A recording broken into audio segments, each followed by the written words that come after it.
Hey everybody, welcome back to the channel where we review anything and everything.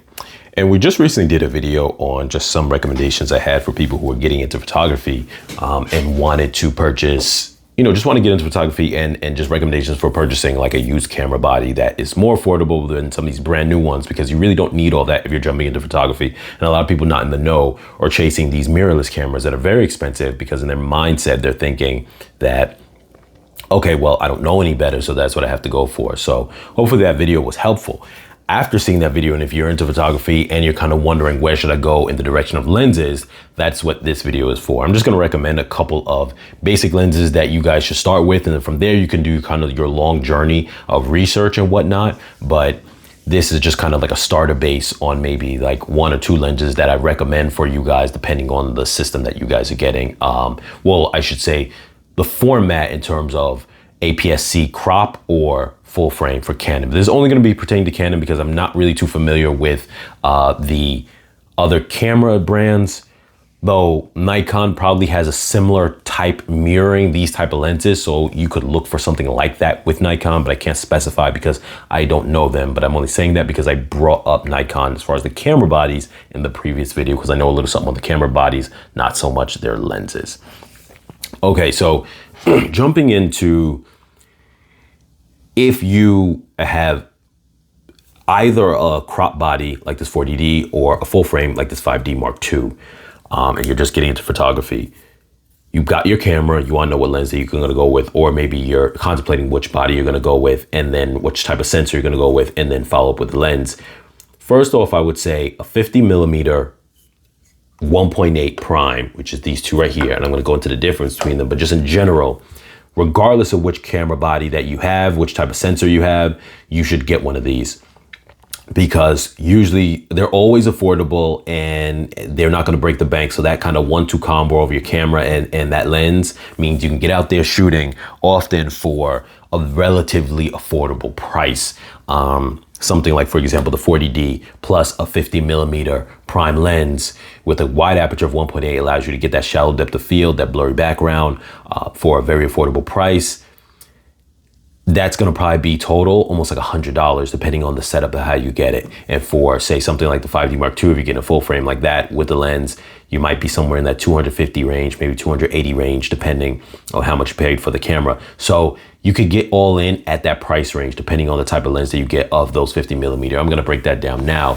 So we're going to start with that, because regardless of either, that's kind of where you want to get that regardless. And I think that's really the perfect first lens, just on the fact of the price. But we'll go into more detail later on how a zoom might be your better first lens if that just suits you. Now, this is an older version. This is the 50 millimeter 1.8 number 2, the Mark II, because there was a previous version older than this. Now, this one is all plastic. The mount underneath here is plastic as well. I'll just glimpse at that real quick. I don't really like having those things open for that long. Some people don't care on camera, but I don't like the idea of letting dust inside there. So that's something to always be aware of, you guys.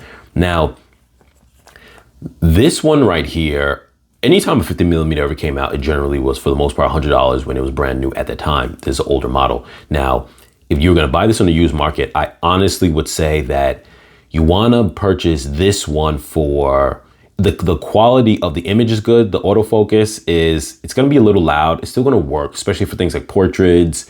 If your pet is moving around, you could probably get that, but it's not great for super fast movement, but nonetheless, it should get the job done. I would say that on the used market, you want to look at something like this for about $40, definitely no more than $50, but about $40 or under. Now, this was its replacement.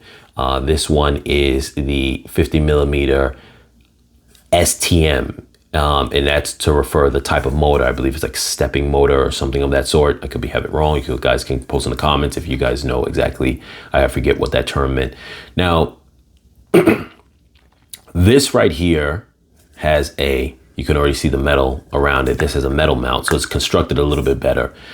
Though this one's still in the market to be purchased new, even though this whole lineup of EF and EFS lenses, these are what Canon uses, they've now transitioned to the R mount for the mirrorless. So even though these things are it's a dying system, this lens can still be purchased brand new because it was around not that long ago. If you buy it brand new, it shouldn't be costing you much more than $100. Or if it's like, say, from a reputable retail brand, they might sell it for its original price was $125 brand new. You definitely don't want to ever go beyond that brand new. And if it's brand new, you definitely want it to be sealed in the package, wrapped up. It's mint condition new. No, if it's been out of the box, you're not paying $100 for this. You shouldn't be. Now, for used, I would say this thing could go maybe for somewhere in that $50 to $75 range. I wouldn't pay any more than that for $75 because for that, I would just try to get it new at $100. This optically, I think they're somewhat about the same. This is going to probably be a little bit more sharper. The build quality is better also. So unless the difference in price is at least $50, I would never pay for this approaching this one's price. One benefit on this one though, but I don't think it makes up for this one's construction, is that this one's manual focus is actually, and I'm going to use the wrong words, I don't know the term for it, but it's physical, meaning that if you put this in manual focus mode and you turn this, you're actually changing the focusing manually. For this one, the manual focus it's already a manual focus, it's electronic. So first off, when you do this, it's not doing anything. It has to be on the camera. And when you put this on manual mode, and when you turn this, it's more of like a remote control. This is telling the electronics to now move the focusing motor and it focuses. So it's different. You're not getting real-time focusing, meaning that if you were looking through your camera and you didn't have a lens cap on and you turn this while you're looking through your camera, but your camera is actually turned off, it's still going to focus. You're going to see through the optical viewfinder, it's getting more in focus, more sharper. That won't happen with this if it's turned off. It needs the power of the camera to work. So that's the difference between those, and that's the price range you want to look for those. If you guys want a zoom lens though, here's what I recommend. If you have a crop body, because this is an EFS lens, it only works on the crop body cameras like the 40D and things of the such. I think this is a great lens, but it has a couple of different variations. The very older one, which was the 18 to 55, it doesn't say IS on it, which is meant for image stabilization. That older one, I say don't buy it at all because it didn't have good image quality. The pattern on here is not going to look like this. As far as this is the zoom ring. And I like I said, I honestly would tell you don't opt for that one at all. Now, if you get this one, which is still somewhat older, this one came out somewhere in that range of 2008. It's still a good lens optically. It has a plastic mount, I'm sorry. It's still a good lens optically. If you could find this one for, I would say, about $35, 35-ish, maybe $40, then that's not bad. I recently did a price search on some of these things. The newer version of this, which is called the 18 to 55 STM version, which is a bit newer, that's going to run you somewhere around like the 80 range. So honestly, I would tell you, I would say if it's even in that 80 range is the higher end of it. This thing should be running, the STM version of it should be running for about 60.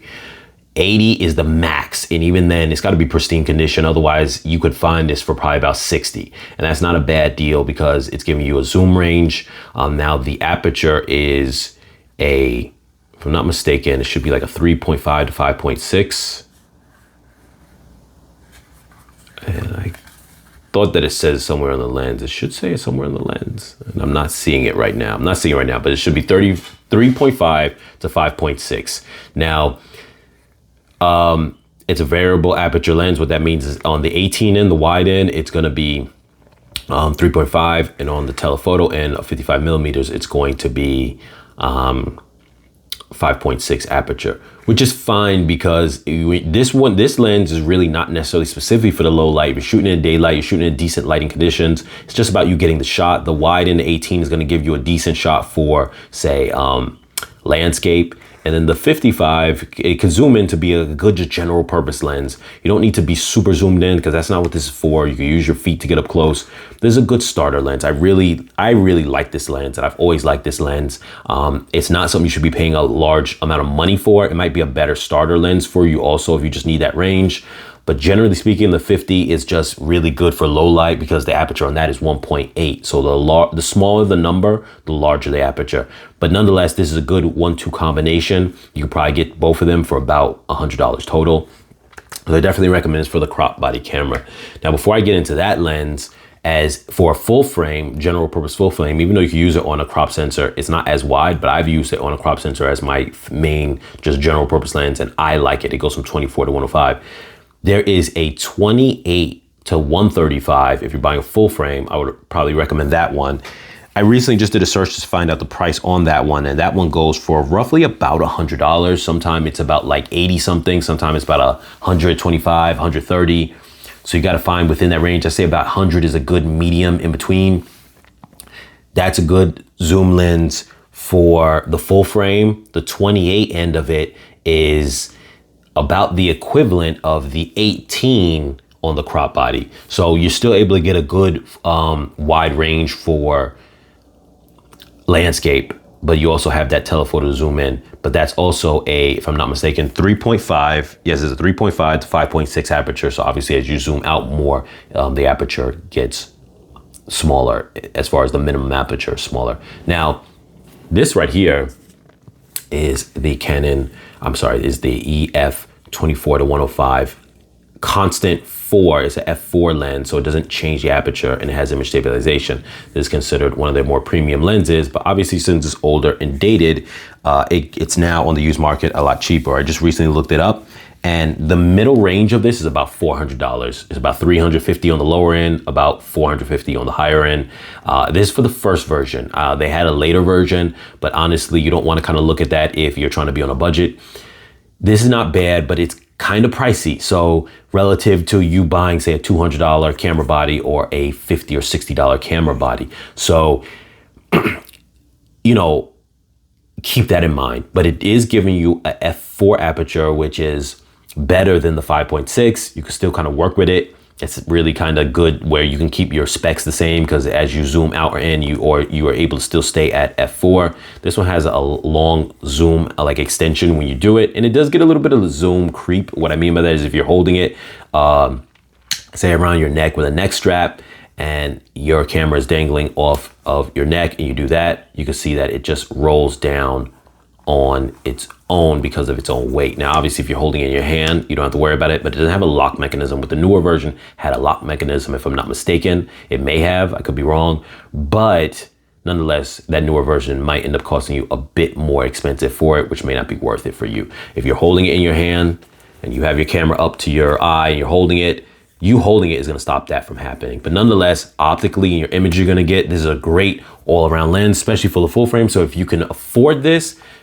this could be with your full frame camera and maybe, like I said, a 50 millimeter lens, the only lenses you'll need at all for your photography journey. Like, that would be all you need. So consider that. But like I said, the 28 to 135 is also a great lens for a general purpose.